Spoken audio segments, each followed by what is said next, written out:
My parents sent my son a big Lego set for his elementary school graduation. At first, he was thrilled, eyes lighting up as he saw all those colorful pieces. Then suddenly he froze. "Mom, what's this?" I leaned in closer and my heart stopped. I screamed inside but didn't let anyone see. I took action right away. 48 hours later, 911 was at their door. "I'm Tamara."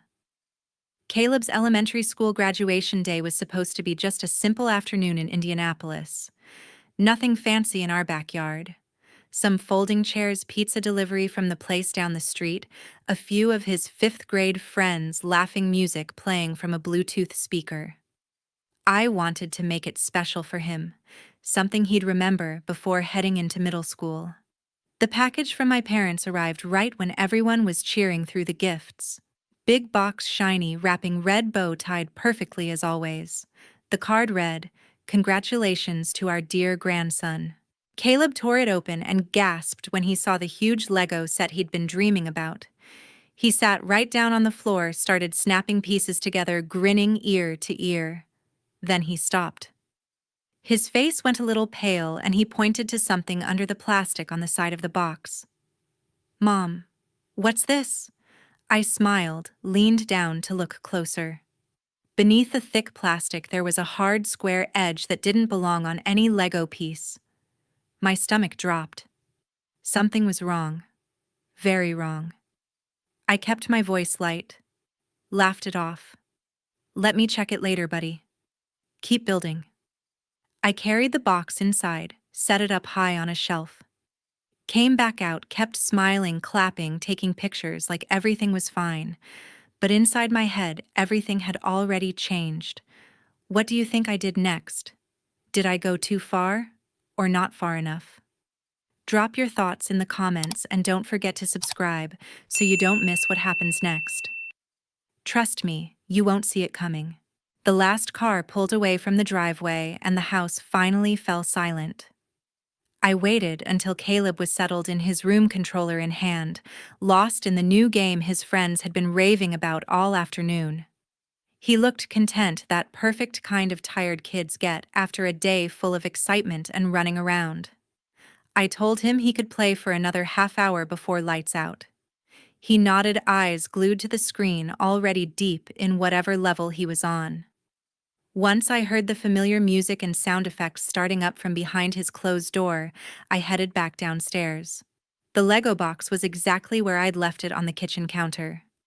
I picked it up with both hands, holding it steady, and carried it through the hallway into my small home office at the back of the house. I nudged the door shut with my foot and placed the box on the desk directly under the adjustable lamp. I didn't flip on the overhead light, just the desk lamp angled low. I wanted clear visibility without making the whole thing feel like some late-night investigation. I pulled open the top drawer and took out a pair of small scissors. The factory tape was still sealing the flaps securely. I cut along the seams, carefully taking my time so I wouldn't tear anything underneath. When the top folded back completely, I removed the thick instruction manual first, then each numbered bag of pieces, stacking them in order on the side table so nothing got mixed up. The compartment was there, molded into the base tray like it belonged, but the edges didn't quite match the rest of the plastic. I pressed gently on what looked like a false panel, and it popped up with a soft click. Inside sat the device, a compact black unit no bigger than a matchbox, with a tiny glass lens on one face and a couple of thin wires leading to a flat battery attached underneath. It was secured with strips of black tape that stood out against the bright colors around it. My hands stayed steady the whole time. I took my phone out of my pocket and switched to the camera. I started with wide shots of the open box, then moved in closer. Top view, side view, angled from above to show depth. I made sure the lens caught the serial number etched on the edge and the way the wires were routed. I took more as I carefully lifted the panel higher, then again, after easing the device halfway out using the tip of the scissors so I wouldn't leave fingerprints. I laid a clean sheet of white printer paper on the desk and placed the device in the center. Additional photos against the plain background, front, back, every side. I zoomed in on the lens on the battery label on the tape holding everything together. When I was satisfied I had enough documentation, I slid the device into a clear plastic zip bag I grabbed from the supply drawer. I squeezed out the air, sealed it firmly, then sealed it a second time for good measure. I wrote the date on the bag with a black marker and folded it once before placing it inside the locked bottom drawer of my filing cabinet, right next to the folder with our important papers. I turned the key and tested the handle twice. I sat back in the chair and looked at the now empty box. The Lego bags were still sealed and organized. Whoever did this had opened a brand new set, added the device, and resealed everything to look untouched. I opened my phone one more time and ran a quick search, just the basics. Shape, size, lens, battery configuration. Within minutes, it was clear this wasn't any official Lego component. It didn't belong in any set ever. Someone had put it there deliberately. I cleared the search history, turned the phone off and on again out of habit, then set it face down on the desk. I left the office quietly and went upstairs. Caleb's door was still cracked open the way he likes it. I pushed it wider just enough to see inside. He had fallen asleep with the controller on his chest. TV paused on the game menu room, lit softly by the screen. His breathing was deep and even. I stepped in, removed the controller, gently set it on the nightstand, and pulled the blanket up over his shoulders. He didn't stir.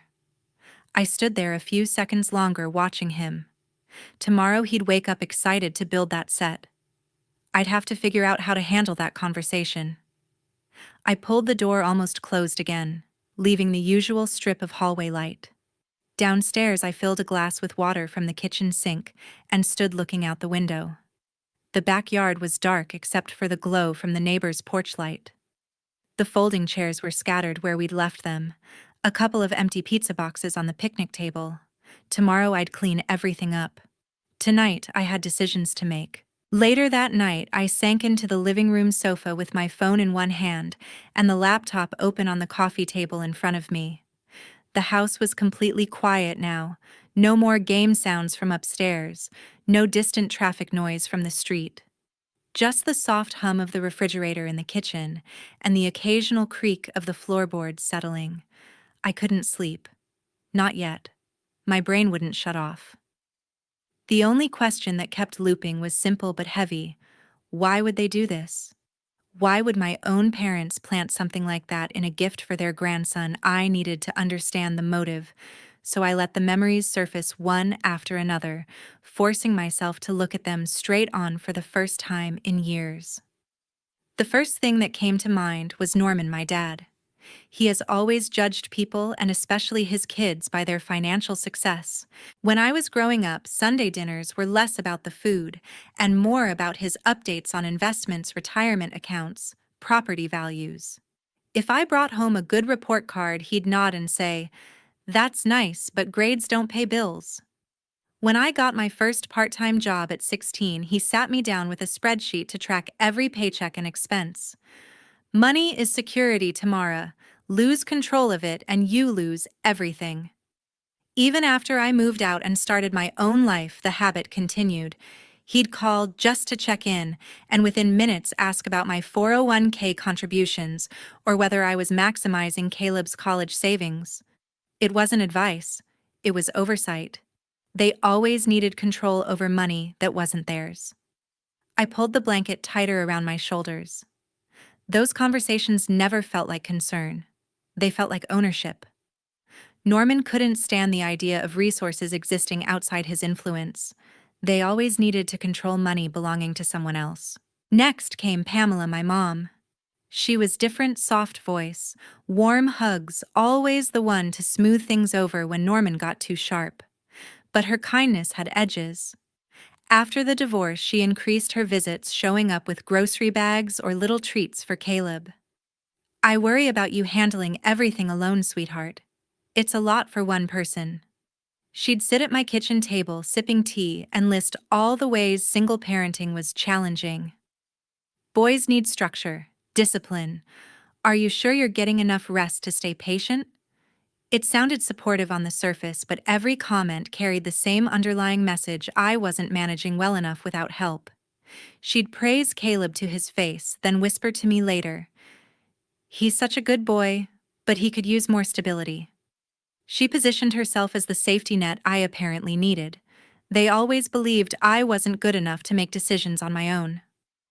I set the phone down for a moment and rubbed my eyes. Pamela's style was subtler than Norman's, but the goal was the same: undermine confidence, create dependence. They always thought I couldn't handle things without their guidance. The third memory was the clearest and the most painful: the trust fund. My grandfather, Norman's father, died 5 years ago and left $200,000 in a trust specifically for Caleb's future education. The will was explicit. I was the trustee, full discretion on use for school-related expenses, no access for anyone else. Norman was in the lawyer's office when it was read. I saw his jaw tighten. That evening at their house, he started, "That's a lot of money sitting there. Family resources should benefit the whole family." Pamela chimed in gently, "We're only thinking of Caleb. Unexpected costs come up." Over the years, the suggestions grew more direct. Holiday dinners turned into discussions about temporary borrowing for home repairs or car payments. "We'll pay it back with interest." Birthdays brought envelopes with ideas for investing the fund differently. They framed it as practicality, but it was entitlement. The money was Caleb's, protected for him, yet they acted like it was a shared account waiting for their approval. They never accepted anything staying out of their reach. I leaned forward, elbows on knees, staring at the dark screen of the laptop. The pattern was undeniable now: control over finances, doubt about my parenting, resentment toward money they couldn't touch. Putting a listening device in Caleb's gift wasn't an impulse. It was a calculated step: reconnaissance to collect information, build a case, gather proof that I was failing so they could justify stepping in. For the trust fund, for influence, for whatever came next. The realization settled heavy in my chest. This was bigger than a weird gift. They were laying groundwork for something more serious. I finally closed the laptop and turned off the lamp. The room went dark except for the faint glow from the streetlight outside. I stayed on the sofa a while longer, listening to the quiet house, knowing tomorrow I'd have to start protecting us for real. The next morning, I arrived at Rachel Dunn's office earlier than most people even start their commute. I'd texted her the night before and she replied immediately with, "Come first thing." Her building was in a quiet part of downtown Indianapolis, the kind of place with secure parking and a lobby that smelled faintly of coffee from the cafe downstairs. The receptionist wasn't in yet, so Rachel met me at the door herself, keycard in hand, and waved me through to her private office at the end of the hall. The room was organized, but lived in stacks of files in color-coded folders, a few framed photos of her, with what looked like her own kids at graduation ceremonies, and a large window letting in the early sunlight. She motioned for me to take the chair across from her desk and poured me a cup of coffee from the pot on the side table without asking if I wanted one. I accepted it gratefully. My hands needed something to hold. I placed my phone on the desk between us and opened the photo gallery directly to the folder I'd created. This was hidden inside the Lego set my parents sent for Caleb's graduation gift. Rachel took the phone and began scrolling. She paused on each image, zooming in methodically, the device against the white background, the close-up of the lens, the serial number, the taped wires, the false compartment in the box tray. Her face remained neutral, the way lawyers do when they're processing information, but I saw her pause longer on the shot, showing how cleanly it had been installed. "This is a combined audio recorder and GPS tracker," she said, finally setting the phone down carefully. "Not some toy add-on. Someone modified a factory-sealed set to include this." That's what I thought. My voice came out steadier than I felt. "It's locked away now. Untouched since these photos." "Perfect. We'll get it to a forensic examiner when the time comes. Chain of custody starts with you." She made a note on her pad. "Walk me through why you believe your parents are behind this." I gave her the condensed version, the lifelong pattern of financial oversight from Norman, the subtle undermining from Pamela, the repeated pressure around Caleb's trust fund. I kept it factual, no extra emotion. She listened, pen moving quickly, occasionally asking for clarification on dates or specific conversations. When I finished, she flipped back a page in her notes. I ran preliminary checks after your message last night. Norman and Pamela have not filed a formal guardianship petition yet. However, they've made contact with the family court clerk, submitted an inquiry form, and sent a notice of intent to seek temporary guardianship. Their stated reasons cite concerns over your financial stability and emotional well-being as a single parent following the divorce. I felt the air leave my lungs. They have no grounds. I've supported Caleb completely on my own. Exactly. Which makes this device critical. Rachel tapped the phone screen. This is precisely why they need surveillance to manufacture evidence against you. A recorded argument on a bad day, money worries spoken aloud, anything they can edit or context strip to paint you as unfit. She turned to her computer and pulled up a document. The trust fund factors heavily here. $200,000 from your grandfather, Norman's father, designated solely for Caleb's education with you as sole trustee. If they gain guardianship, even temporary, they get a foot in the door for financial decisions. You've mentioned their past suggestions to borrow from it. Multiple times. Car repairs, house issues, family emergencies. Always framed as short-term, always with promises to repay. That's the angle. Make you appear irresponsible for not utilizing available resources while presenting themselves as the prudent choice. Rachel closed the file. They're in the preparation phase, gathering information, building narrative. No emergency filing means no immediate removal of Caleb, but we can't wait passively. What do we do now? We prepare the counterattack. Document every interaction with them from today forward. Save texts, emails, voicemails. Keep a log of any visitation requests and how they're handled under the current schedule. We'll compile your financial records, steady income bills, paid savings contributions, school reports for Caleb, teacher statements if needed. The device becomes our centerpiece, illegal surveillance by grandparents attempting to undermine parental rights. She handed me a printed checklist. Start collecting these.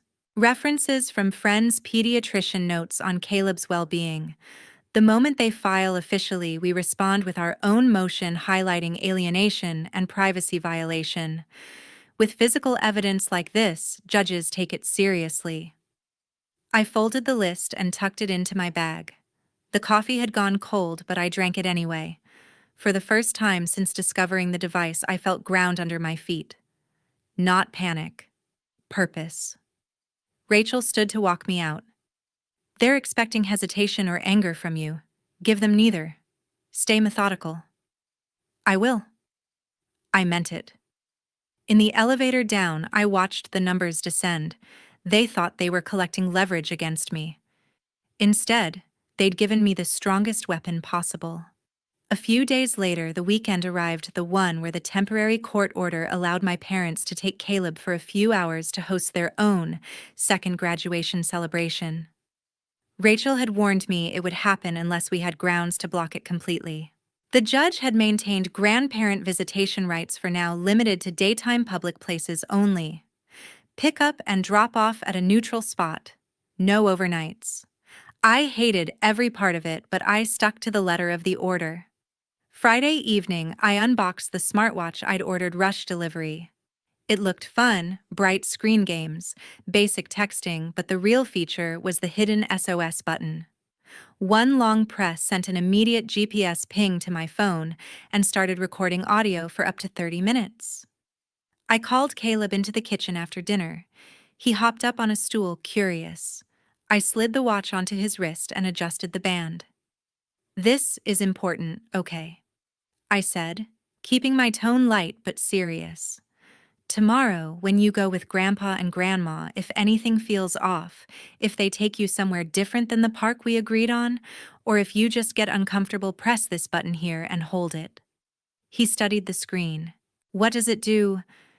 It sends me your exact location instantly and lets me hear what's going on. I'll come get you right away. No questions, no trouble. He nodded slowly. Like an emergency thing. Exactly. Only use it if you need me. But don't hesitate. He flexed his arm, testing the fit. It's cool. Feels like a secret agent gadget. I managed to smile. Your own personal backup. Saturday morning came too fast. The meeting spot was the parking lot of a busy mall, cameras everywhere, people around, hard to argue it wasn't public. I arrived 20 minutes early, parked near the entrance, and waited with the engine running. Caleb sat beside me, backpack on his lap, chatting about what he wanted to build first, with the Lego set still waiting unopened at home. I listened, nodding, but my eyes stayed on the clock. Their silver SUV pulled in exactly on time. Norman at the wheel, Pamela beside him smiling through the windshield, and Brandi in the back seat leaning forward to wave. Caleb gave me a quick hug, promised to text when he could, and hopped out. I watched him walk over, climb into the back, buckle up. They waved as they drove off toward the exit. The agreed plan was straightforward: quick lunch at a family restaurant, then the big park with playground and picnic areas for games, and a small cake. Back by 4 sharp. I went home and tried to stay productive: laundry, emails, anything to keep my hands busy. I checked the watch app every 30 minutes. Normal pings around downtown shops and restaurants. Nothing unusual. Then just past 2, my phone buzzed hard on the counter. Red alert banner. SOS triggered. Live location streaming, moving away from the park route, heading straight to their neighborhood on the outskirts. I didn't think. I grabbed keys, purse, phone, and was in the car before the chime finished. Driving, I dialed 911. The operator answered immediately. I'm reporting a violation of a court-ordered visitation agreement. My son Caleb is with his grandparents under a temporary schedule that requires all activities in public locations. His emergency device just activated, and GPS shows they're taking him to their private home address instead. He's 11 years old. She took the details calmly. Names, case reference, current location feed. I read off the app. Units are being dispatched. Stay on the line if possible, ma'am. I'm en route now. Tell them I'll be there soon. The streets blurred. I stayed under the speed limit just enough not to get pulled over, hands white on the wheel. Every red light felt eternal. I turned onto their street 15 minutes later. 2 patrol cars were already there, parked at the curb, officers standing on the front porch, speaking with someone at the door. I slammed the car into park and ran up the walkway. One officer turned, hand raised cautiously. Ma'am, are you the parent? Yes, Tamara. Is Caleb okay? He's inside unharmed. We're addressing the location violation. The door opened wider. Pamela stood there, hands clasped, looking flustered. Norman behind her, arms crossed. Brandi lingered farther back in the entryway. Then Caleb appeared, backpack slung over one shoulder, watch still on his wrist. His eyes found mine, and he bolted out the door straight to me. I caught him, held him close. He was trembling slightly. They said you couldn't make it and we should just stay here. He whispered against my shoulder. I'm here, I said. Always. The officer took brief statements, reviewed the visitation order on his tablet, confirmed the agreed public locations. Norman started. We only thought the backyard would be nicer for the party. The officer interrupted politely. Sir, the order is clear: public venues only for this period. We'll document the deviation. Pamela tried, voice soft. Officer, it's family. We meant no harm. I didn't engage. I just kept my arm around Caleb. After notes and IDs checked, the officer nodded to me. You can take him home. Report filed. I buckled Caleb in, started the engine. In the mirror, I saw them on the porch. Norman stone-faced, Pamela dabbing her eyes, Brandi looking away. Caleb was silent for the first mile. Then quietly, I pressed it when they kept saying you forgot to come. You did exactly right.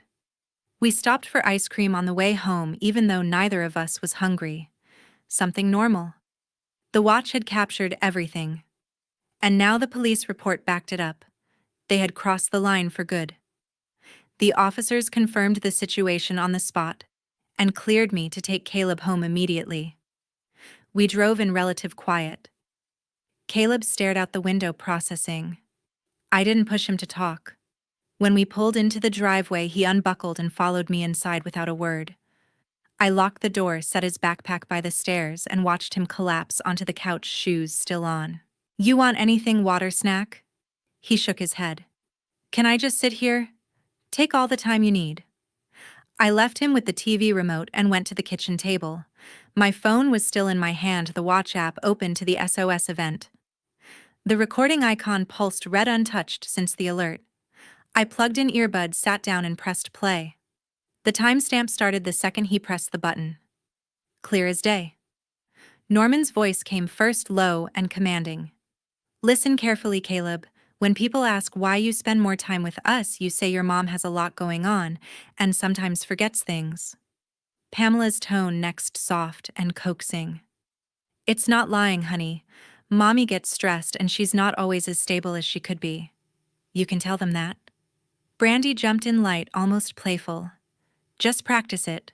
Mom forgets to pick me up sometimes, or Mom gets upset and yells. Simple. Norman again.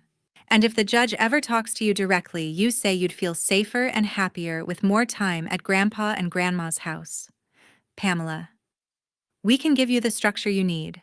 Tell them you'd like that. The recording went on, more coaching, gentle repetition, small corrections when Caleb hesitated. His voice small and unsure at first, repeating the phrases they fed him. Mom forgets. Mom's not stable. I stopped it halfway, hands shaking now. I exported the file to my cloud storage, downloaded a local copy to my laptop, uploaded a third to a secure drive. Then I emailed the original with full timestamp and metadata to Rachel Dunn. Subject: audio evidence from today's visitation violation. Urgent. Her response pinged back fast. Got it. Downloading now. Do not delete or alter. We'll discuss strategy tomorrow morning. I set the phone down and looked toward the living room. Caleb had fallen asleep on the couch, one arm dangling off the edge. Evening turned to night. The doorbell rang just after 7. I checked the peephole, Alicia standing there with a pizza box in one hand and a grocery bag in the other. I let her in. She hugged me tight. No words needed at first. I came as soon as I got your message. How's Caleb? Asleep on the couch. He's okay physically. She glanced over, face softening. Let him rest. We'll talk. We took the pizza to the kitchen. Alicia set it down and pulled out her laptop from her bag. Show me what you have so far. I played the recording for her, volume low.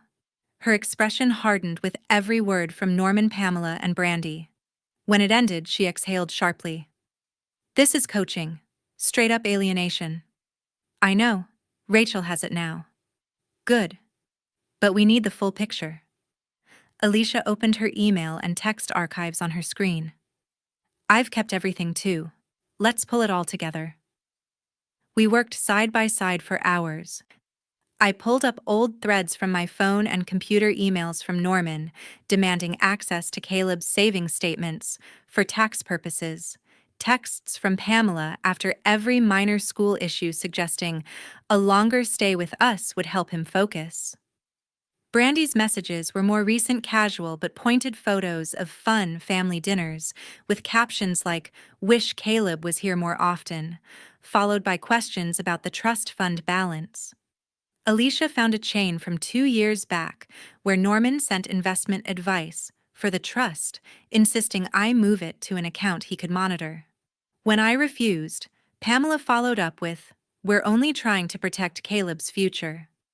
We printed the key exchanges, highlighted dates and phrases showing the pattern: financial pressure, parenting doubt, repeated attempts to insert themselves into decisions. By midnight, we had digital folders organized by year and type physical printouts stacked neatly. Everything searchable, timestamped, ready for Rachel. Alicia closed her laptop. This shows years of buildup, not a one-off. Exactly. She stayed the night in the guest room. Caleb stirred once around 2 a.m., came padding into the kitchen for water. I met him there, gave him a glass, rubbed his back. Bad dream. Just thirsty. Go back to sleep. I'm right here. He nodded and shuffled to the couch again. I returned to the table, stared at the folders. The audio was the smoking gun. The history was the motive. They had scripted my son to betray me. But now every word was recorded. Every attempt documented. And we were far from done building the case. 2 months later, the full hearing unfolded in the family courthouse in downtown Indianapolis. The building was familiar by now. Security check echoing hallways, the quiet tension of people waiting for their cases to be called. I arrived early, dressed simply but professionally, Rachel Dunn at my side, carrying a thick binder. Caleb was at school. The judge had ruled he didn't need to be present for this. We took our seats at the petitioner's table. Across the aisle, Norman, Pamela, and Brandi sat with their lawyer, a man in a gray suit who kept shuffling papers. They avoided eye contact with me. The judge entered, a no-nonsense woman with reading glasses perched on her nose. She reviewed the file briefly, then opened the proceedings. Rachel went first, laying out our position calmly and methodically. She started with the device from the Lego set. The forensic report was entered as Exhibit A, professional analysis confirming it was a post-manufacture edition capable of real-time audio transmission and GPS tracking. Chain of custody documented from my sealed bag to the lab. Next came the watch recording. Rachel played key segments in open court, the timestamps visible on screen. Norman's direct instructions, Pamela's persuasive tone, Brandi's light encouragement. All three guiding Caleb to memorize and repeat phrases designed to portray me as forgetful and emotionally unstable. The judge listened intently, occasionally pausing the playback to make notes. Then, the communication history. Rachel displayed projected screenshots, years of emails from Norman, requesting financial details, texts from Pamela, questioning my parenting choices after every small issue, messages from Brandi, referencing the trust fund as a resource the family should utilize wisely. Patterns highlighted repeated attempts to access accounts, insinuations of inadequacy, suggestions that Caleb would benefit from more time under their care. Rachel connected the dots. This wasn't isolated overprotectiveness. It was a sustained campaign of control, culminating in illegal surveillance and direct coaching of a child to provide scripted statements against his primary caregiver. Their attorney argued grandparents' rights concern for the child's well-being, lack of intent to harm. He tried to downplay the device as a safety tool and the recording as misunderstood guidance. But the evidence was concrete, physical, recorded, time-stamped. Closing statements were short. Rachel emphasized the deliberate coordination, planning the surveillance, violating visitation terms to create opportunity, coaching specific language for potential court use, all aimed at gaining influence over Caleb and his protected trust fund. The judge recessed for deliberation. We waited in the hallway. Rachel reviewed notes. I drank bad coffee from the vending machine. Less than an hour later, we were called back in. The judge spoke clearly from the bench. The evidence presented demonstrates a pattern of behavior that goes beyond reasonable grandparent concern. The installation of an unauthorized surveillance device in a child's gift, the violation of court-ordered visitation parameters, and the recorded coaching of the minor to make negative statements about the petitioner constitute serious interference with parental rights. This is not a single decision made in haste. This is a coordinated plan with systematic steps designed to undermine the mother's custody and gain access to the child's financial resources. Such actions amount to parental alienation and present a clear risk to the child's psychological health. She denied the petition for guardianship in full. I was granted sole legal and physical custody, exclusive decision-making authority, no required consultation with extended family. Restraining orders were issued immediately against Norman, Pamela, and Brandi. No direct or indirect contact with Caleb, including phone calls, messages, social media, or approaching within 500 feet of his homeschool or activities. Any violation would trigger contempt proceedings. The trust fund remained under my sole control as trustee, untouched and protected for Caleb's future. Court adjourned. I walked out into the bright afternoon light, feeling lighter than I had in years. The practical fallout was swift and permanent. I blocked every known number and email associated with them that same day, updated emergency contacts at school and the pediatrician, changed a few online accounts just in case. 3 weeks later, we moved to a new house in a different neighborhood, still the same school boundaries for continuity, but far enough for a clean break. New paint on the walls, new routines. Caleb picked his own bedroom color. He bounced back steadily. The first month he had occasional questions. Will I ever see Grandma again? But therapy sessions helped him process the confusion. By the second month, he was building elaborate Lego creations without hesitation, inviting friends over, talking about middle school tryouts. The trust fund continued growing quietly in its conservative investments, waiting for whatever college or path he chose down the line. No more unexpected knocks at the door, no more loaded holiday invitations, no more veiled comments about money or parenting. The silence from that side was absolute, and it remained that way. People sometimes ask if I feel guilty for cutting off my own blood relatives. The answer is simple: no. Not when the alternative was allowing gradual erosion of my son's trust and security. Because here's the truth I learned through all this. Sometimes the people who share your blood are the ones capable of the deepest damage. Protecting your child can require severing those ties completely. No halfway measures, no lingering hope for change. And the greatest tools you have in that fight are solid evidence and the legal system. Gather everything. Document relentlessly. Trust the process. If you're in a similar situation, know you're not alone. Stand firm. The law can protect you when family won't.